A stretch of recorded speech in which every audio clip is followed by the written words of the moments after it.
중간중간에 그런 우여곡절이 저는 많이 있었다고 들었거든요. 현장 진행 상황을 중계하는 아나운서로 활동을 했는데요. 블라인드 테스트를 또 진행을 했어요. 다른 출연자분들도 많았나 보네요. 이렇게 했더니 삼촌 내일이다 막 이러면서 또 이렇게 막 소문을 내셨더라고요. 네. 근데 저도 원래 지원하려고 그랬을 거예요. 볼까요? 아무래도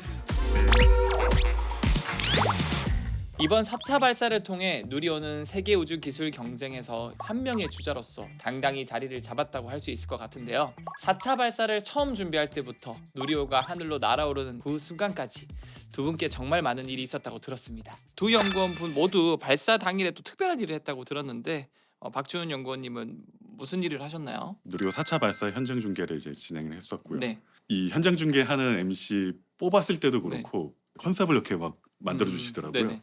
수염도 기르고 네. 하나인이 좀 자유로운 모습 좀 하나에. 보여달라고. 수염 길어서 가면 딱 좋을 것 같다. 그때부터 길러줬구나. 그때도 이제 길렀고 네. 그 외에 뭐 잠깐 잘랐다가 음, 혹시나 또 영상 보시는 분들이 못 알아보실까 봐 앞으로 이제 평생 네. 고정이겠네 이거는. 약간은 고정으로 좀 될 것 같아요. 저는 발사 당시에 이제 발사 지휘센터 안에서 현장 진행 상황을 중계하는 아나운서로 활동을 했는데요. 네. 발사 D-1 전날이죠. 그날부터 누리호가 조립동에서 밖으로 이동하는 그 시점부터 제가 네. 안내 방송을 했거든요. 그래서 카운트다운까지 하고 추적 운용 종료, 발사 운용 종료까지 이렇게 쭉 안내 방송을 했습니다. 3번, 4번 분리 확인. 비행 정상, 고속 정상. 제가 올해 1월에 입사한 아직 풋풋한 신입사원이라서 회사에 대한 그 뽕이 아직 차 있다고 해야 되나요? 네, 이제 아직 애사심? 기쁨에 젖어 네. 있죠. 애사심에 젖어 있는 상태인데 그때 또 누리호를 보니까 너무 감동적인 거예요. 너무 설레고 너무 감동적이고 이 회사에 뼈를 묻겠다. 임원을 달아야 되겠다. 저거 내가 만들었다 이 생각이 너무 설레는데 네. 그렇게 설레지만 또 뒤에도 할 말이 남아 있어서 끝까지. 끝까지 방송을 했습니다. 네. 류한영 연구원님은 현장에서 초세기를 했잖아요. 네네. 사실 일반 사람들은 평소에 안 하는 일이니까 방송하기 전에 집에서 스탑워치 보면서 초세는 연습하셨나요? 네. 아 진짜요? 왜냐하면은 또 이제 보통 사람들이 5, 4, 3, 2, 네. 1 하는 이 간격을 제가 생각하는 것보다 1초가 되게 다르더라고요. 네. 타이머 보면서 연습도 하고 저 혼자 녹음하고 또 방송으로 들리는 거니까 녹음하고 들어보고 네, 네. 아, 목소리 이상한데 이러고 다시 해보고 막 이런 거 하면서 연습을 했습니다. 듣는 입장에서는 완벽했거든요. 그 현장의 그 목소리 다시 한번 재현 한번 해주시면 좋을 것 같아요. 네, 제가 몇 가지 해드리자면은 네. 누리호 발사 30초 전입니다. 10, 9, 8, 7, 6, 5, 4, 3, 2, 엔진 점화, 이륙. 누리호가 발사되었습니다. 이야. 여기까지가 이제 발사고 네. 그 뒤에 뭐 추적 운용하는 거에는 네. 비행 정상, 페어링 분리 확인, 차세대 중형위성 3호 분리 확인 이런 멘트가 뒤에 더 있었습니다. 이야. 다 알고 있는데도 들으니까 또 가슴이 좀 떨려요. 이야. 그때 생각이 또 나네요. 네.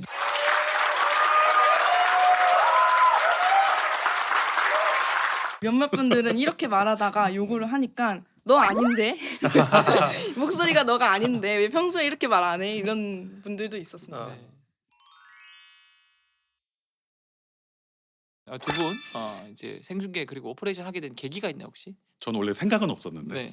저희 친한 이제 팀장님들이 갑자기 그냥 해라고 그냥 해. 예. 너 목소리 좋잖아. 한번 해봐 그러면서 이렇게 하셔가지고 네. 약간 자의반 타의반으로 하게 됐고요. 네. 저희는 이제 회사 내부적으로 4차 발사 운용에도 참여하는 인원이 생기면서 아나운서도 저희가 하는 게 어떻냐라는 의견이 있었나 봐요. 네. 그래서 회사 내부적으로 공고가 났고 네. 그게 하고 싶은 거예요. 너무 그 자리가 조금 탐이 났나 봐요. 네. 그래서 선임분한테 저 이거 하고 싶습니다. 이야. 해? 이래서 지금 어릴 때 하지 또 맞아요. 언제 해? 네. 이러면서 이제 나중에는 더 바빠지니까 지금 하라고 하셔가지고 자원을 했고 또 내부적으로 이제 일부 멘트를 가지고 블라인드 테스트를 또 진행을 했어요. 그래서 요거를 또 녹음을 해서 이걸 보내고 또 이제 팀장님들이나 다른 임원분들이 투표를 해서 네. 경쟁력을 뚫고 다른 경쟁력 출연자분들도 뚫고. 많았나 보네요. 근데 친한 박사님들이 몇 대 몇이었냐 그러면은 이렇게 했더니 3000대 1이다 막 이러면서 또 이렇게 막 소문을 내셨더라고요. 네. 근데 3000대 1은 아니고 3대 1 정도. 3대 2? 3대 1도 뭐 굉장히 높은 거죠. 네. 저도 원래 지원하려고 그랬었거든요. 볼까요? 네, 한번 바꿔서 두 분께 여쭤보고 싶어요. 사실 중간중간에 그런 우여곡절이 저는 많이 있었다고 들었거든요. 분명히 힘든 순간도 있었을 거고 화장실에서 눈물을 훔친 이라도 있었을 것 같은데. 누리호뿐만 아니라 다른 발사체들도 공통으로 겪는 문제인데 발사체가 실제로 올라갈 때 경험하는 온도 변화 네. 이런 거를 정확히 예측하는 게 음. 좀 어려워요. 음, 발사하는 계절도 다 다를 거고 네. 구름이 꼈는지 없는지 이슬이 내리는지 없는지 이런 게 다 변수거든요. 네. 너무 온도가 높거나 차가우면은 구조체 자체가 열팽창이 되고 음, 갑자기 차가운 공기가 들어오면은 전자장비에 물이 맺히고 이런 거 때문에 얘를 얼마나 보수적으로 설정해야 되냐 이게 해석 과정이랑 설계 단계에서 제일 큰 어려움이었던 것 같습니다. 박준 책임 연구원님은 어떠신가요? 제가 생각했을 때는 조립할 때가 제일 좀 많이 힘들었다. 아, 조립. 이게 아무래도 저희가 절차서가 다 있거든요. 네. 볼트를 조립할 때라든가 이게 뭐 냉간 조립이든 열간 조립이든 했을 때도 다 치수로 다 측정을 하는데 네. 특히 산화제 펌프 같은 경우에는 저희가 작업을 할 때 니트릴 장갑을 이렇게 끼고서 네. 이 안에 있는 먼지나 지문조차 이제 최대한 묻지 말라고 네네. 면봉에다가 알코올을 묻혀가지고 자외선 램프를 켜고서 그거를 하나하나씩 이렇게 다 닦거든요. 이야. 끝나고 나면은 땀에 절어가지고 하긴 여기 이게 예, 계속 이제 습기가 안 통하니까. 안 통하니까 땀에 절어 손이 툭툭 불어 있긴 할 때도 있었죠. 야. 네. 혹시 대중들한테 아직 공개되지 않은 비하인드 스토리 이런 건 없을까 궁금한데. 네. 우선은 아무래도 발사체 자체가 추진제 양이 많잖아요. 맞아요. 전체 무게 중에 거의 한 91%가 추진제 양이고 탱크 두께가 거의 한 동전 두께만큼 굉장히 얇은 거긴 하거든요. 아니 그렇게 얇은 게 버틴다고요? 저도 참 신기하더라고요. 이야. 예. 어떻게 보면은 소재부터 해서 네. 소재, 제작, 가공 음. 모든 게 다 어우러져서 음. 그거를 만드는 게 정말 음. 신기하긴 하더라고요.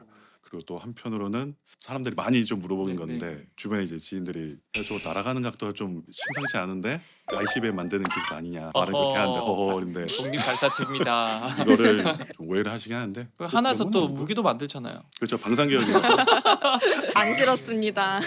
거기는 그 이전에도 비슷한 농담이 있었죠. 그때는 이제 로켓이 실패를 했는데 그 실패한 것조차 재진입 실험한 거라고. 그렇죠. 그 궤적을 너무 네. 잘 따라갔다고 아. 오해를 많이 받았던 것 같아요. 네. 참 재밌는 것 같아요. 류한영 연구원님은 어떠신가요? 뭐 에피소드가 있나요? 제가 발사 운용을 할 때 그 현장에 계신 분들은 핸드폰 통신이 차단되는 시간이 그래요? 있어요. 오. 왜냐하면 또 누리호랑 통신이 계속 돼야 되고 추적도 해야 되니까 통신이 차단이 되는데 아무래도 제가 거기 현장에 있다고 하니까 저한테 계속 카톡을 하는데 제가 답장이 없고 이러니까 갑자기, 왜 답장을 안 하냐 음. 그런데 조금 억울했죠. 저는 이건 제가 답장을 안 한 게 아니라 통신을 차단하는 시간이 있기 때문에 답장을 안 한 겁니다. 깔끔하게 정리가 된 것 같습니다. 네. 누리호 4차 발사가 성공적으로 지금 진행이 됐잖아요. 그럼 앞으로가 또 궁금한데 앞으로 이 한국 우주 기술 개발의 다음 목표가 궁금합니다. 뭐 아무래도 저희 한화 에어로스페이스가 차세대 발사체 체계 종합 기업이라서 그 역할을 저희가 충실히 다 잘할 것이고요. 네. 그리고 이제 아마 지난 12월 22일에 차세대 발사체 이제 조기 재사용화하는 그 변경안 이제 통과가 돼서 네. 스페이스 X나 아니면 이제 블루 오리진처럼 그 발사체 1단은 이제 재사용하는 목표가 이제 확정되었습니다. 네. 네. 기존 일정에서도 아무래도 조금 변경은 좀 생기긴 했는데 그 32년 3차 발사까지는 이제 달 착륙 수송을 이제 목표로 네. 하고 있고요. 그리고 이후 이제 34년에는 이제 1단 바지선 기한을 이제 목표로 이제 일정이 좀 잡혀 있습니다. 그리고 29년 이제 누리호 같은 경우에는 달 통신을 위한 달 궤도선 발사하고 그 이후에는 매년 이제 공공위성 발사를 좀 목표로 계획이 좀 되어 있습니다.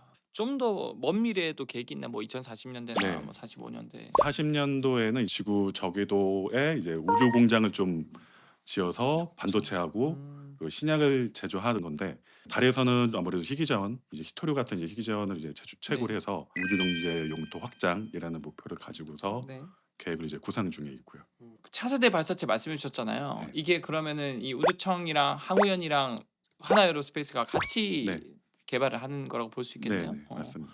그러면 기존의 누리호랑 차이가 뭔가요? 우선 가장 큰 차이점은 연료죠. 연료가 이제 케로신에서 메탄으로 변경이 되는 것이고요. 음. 아무래도 액체 메탄 특성상 이제 연소할 때는 그 그름이 거의 생기진 않거든요. 네네. 그래서 재사용에 좀 많이 유리하다라는 음. 평이 좀 있긴 하고요. 아. 그리고 이제 액체 산소처럼 이제 극저온이기 때문에 네. 기술 개발 난이도는 좀 더 올라갈 것으로 좀 보고 있긴 합니다. 그러면 이런 연료 자체만 차이가 있는 건 아니라 당연히 중량이라든가 아니면 이 추력도 다르겠죠? 추력은 700통 정도로 이제 차세 발사체 1단에서 추력을 음. 내게 돼 있고요. 음. 엔진 개수는 현재 이제 조금 변경 중이기는 하는데 네네네. 거기에 맞춰서 이제 설계가 될 예정입니다. 아, 예. 네. 결국에 뭐 연료도 바뀌고 추력도 바뀌고 많은 것들이 바뀌는 것 같은데 재사용 발사체 만들기 위해 해결해야 할 과제 한 분씩 뭐 꼽아 주신다면 터보 펌프 입장에서는 엔진 재점화를 위한 재시동 음. 기술이 또 필요하긴 하거든요. 음. 그게 잘 이루어져야 되지 않겠을까라고 음. 생각을 하고 있습니다. 일종의 이제 잘 심장이 뛰다가 오죽하면 네. 멈췄다가 다시 뛰게 해주는 기술도 네. 필요하네요. 예. 저희는 아무래도 열 제어 쪽, 열환경 쪽을 담당하기 때문에 네. 착륙 단계에서 점화가 이루어지면은 발사체는 밑으로 내려오는데 이 불꽃이 발사체를 휘감는 스페이스X의 팔콘 9 재진입 영상을 보면은 네. 이 불꽃이 발사체를 휘감거든요. 네네. 이 고온에 휘감는 화염으로부터 발사체를 지켜야지 재사용을 하기 때문에 불꽃을 역류할 때 역류를 방지하는 시스템, 또 엔진 쪽으로 역류가 돼서 고온이 발생하면 또 화재 위험도 그쵸. 있기 때문에 네. 이런 거를 더 높은 압력으로 배출을 시켜주는 음. 시스템, 이런 거를 개발을 해야 되고요. 착륙을 하기 위해서는 또 착륙 다리가 필요한데 네. 착륙 다리가 제일 뜨거운 곳에 노출이 되기 때문에 이 착륙 다리에 어떤 열차단 소재를 쓰는지 이런 소재 개발도 같이 필요한 상황입니다. 천문학자 입장에서 또 지흥배 교수님께 여쭤보고 싶어요. 천문학자 입장에서 개발되었어 하는 뭐 꿈의 발사체나 위성이 있다면 조금은 먼 이야기일 수도 있지만 궁극적으로 우리나라도 이제 딥스페이스도 나아가야 한다는 생각이 들어요. 물론 이제 우리가 후발주자로서 굉장히 빠르게 성장을 하고 있어서 벌써 우리가 만든 로켓으로 우리가 만든 발사장에서 궤도에 무언가를 띄울 수 있는 시대가 되었지만 맞아요. 이제는 달을 넘어서 화성에도 무언가를 보내고 목성, 토성 이런 곳에도 무언가를 보내는 그런 딥스페이스 탐사가 이루어지면 너무 좋을 것 같고요. 그리고 또 요즘 들어서 그동안 주로 우주망원경 같은 정말 순수 천문학적 탐사 목적의 탑재체들이 보통 이제 미국이나 유럽 주도로 많이 올라갔지만 요즘에는 다른 후발주자 국가들, 뭐 아시아나 다른 이제 나라들에서 또 열심히 개발하고 시도를 많이 하고 있습니다. 그래서 사실 지금 천문연구원 쪽에서도 한국형 우주망원경 사업을 지금 논의하고 구체화시켜 나가고 야. 있거든요. 그래서 이왕이면 우리나라가 만든 우리 우주망원경은 또 한화가 만든 로켓을 타고 올라가야 더 의미가 있지 않을까 이런 생각이 드네요. 마지막 질문 한번 드려보겠습니다. 인간이 왜 우주로 나가야 될까? 집에 뭐 넷플릭스 보고 배달 음식 시켜 먹고 편하게 살면 되는데 왜 우리는 우주로 가야 될까? 각자의 그런 가치관이나 의견을 한번 들어보고 싶거든요. 네. 저는 뭐 예전부터 좀 생각을 했던 게 아무래도 인간의 호기심 때문에 주로 나가는 게 아닐까? 이 넓디 넓은 우주에 우리만 있는 건가? 저 멀리에는 과연 무엇이 있을까? 네.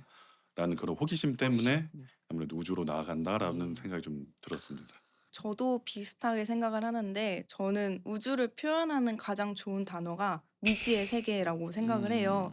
지구와는 다른 환경을 갖고 있고 또 중력이 없고 그리고 이 행성들은 우리가 가보지 못한 행성들이 다잖아요. 네. 그런 행성들이 뭐가 있을까 이런 호기심이 정말 원초적인 호기심이고 그렇기 때문에 저희는 저기에 뭐가 있을 것이다. 우주 공간에선 이게 될 것이다. 이런 기대를 하는 기대감을 항상 갖고 있어요. 그렇기 때문에 그 새로운 기회가 무엇일지 모르고 상상하고 그거를 확인하러 가보고 이게 인류가 우주로 가는 가장 근본적인 이유가 아닐까 항상 생각을 합니다. 아, 사실 엑소님이 주신 질문은 굉장히 많이 받는 질문이고 굉장히 재미있는 질문이라고 생각해요. 제가 좀 짓궂게 답을 해보고 싶어요. 넷플릭스 보고 배달의 민족 시키면 되지 왜 우주에 가냐? 그거 할 수 있는 게 우주에 가는 기술을 개발했기 때문이에요. 아, 네. 우리가 실시간으로 내 음식이 어디에 오고 있는지 어떻게 알아요? 야, 사실 다 인공위성이 떠 있기 때문에 맞네요. 그 데이터 기반으로 제가 그걸 쓰고 있는 거거든요. 진짜 그래서 저는 우주 개발은 약간 배트맨 같은 다크히어로라는 생각도 드는데 자기가 무언가를 해냈다. 너가 이렇게 행복하게 살고 있는 건 내 덕분이다라고 나서지 않아요. 하지만 세상을 변화시킬 뿐인 거죠. 그래서 야. 우리가 일상 속에서는 느끼지 못하지만 음. 이미 우리가 누리고 있는 야. 이 기술의 이기는 이미 앞서서 우주의 개발을 시도했던 선구자들의 성과 덕분인 거고, 또 이렇게 열심히 해주시는 선두주자들 덕분에 또 우리가 나이를 먹고 우리의 후손들은 더 또 달라진 미래를 살게 될 거라고 자신 있게 말씀드릴 수 있습니다. 야. 너무 우문현답을 내셔가지고 야 그러고 보니까 우리 주변에 쓰이는 대부분의 이런 기술들이 실제로 이런 첨단 영역에 있는 우주 기술들의 낙수 효과로 혜택을 받고 있는 게 많은 것 같네요. 네, 대한민국 우주 기술의 자부심인 누리호의 기술력과 미래 모습을 얘기하고 그 중심에서 활약하는 분들의 이 생생한 현장 이야기까지 들어보는 유익한 시간이었습니다. 세 분 오늘 스스톡에 출연하신 소감 듣고 싶은데 먼저 지웅배 교수님 어떠셨나요? 저는 저번에 말씀드린 것처럼 저에겐 마냥 부럽기만 한 두 음. 분을 직접 뵈서 너무 영광이었고요. 앞으로 더 많은 로켓이 우리 머리 위를 올라가는 모습 꼭 만들어주시기를 응원하겠습니다.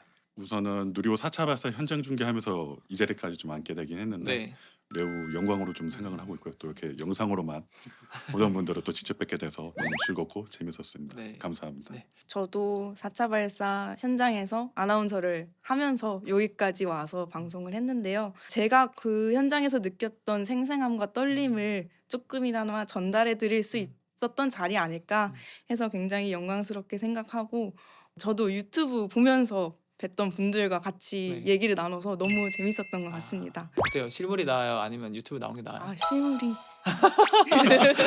감사합니다. 엎드려 절받기였고요. 네. 혹시 5차, 6차도 희망하시나요? 이 아나운싱 하는 거? 저는 그 자리에 있으면서 네. 되게 재밌게 잘했었고 네. 그 현장을 가장 제대로 느꼈던 자리가 아닐까 싶어서 하고는 싶습니다. 네. 다음 누리호 5차, 6차 발사도 성공하길 바라면서 그럼 다음 시간에 더욱 흥미롭고 재미있는 주제로 돌아오겠습니다. 톡톡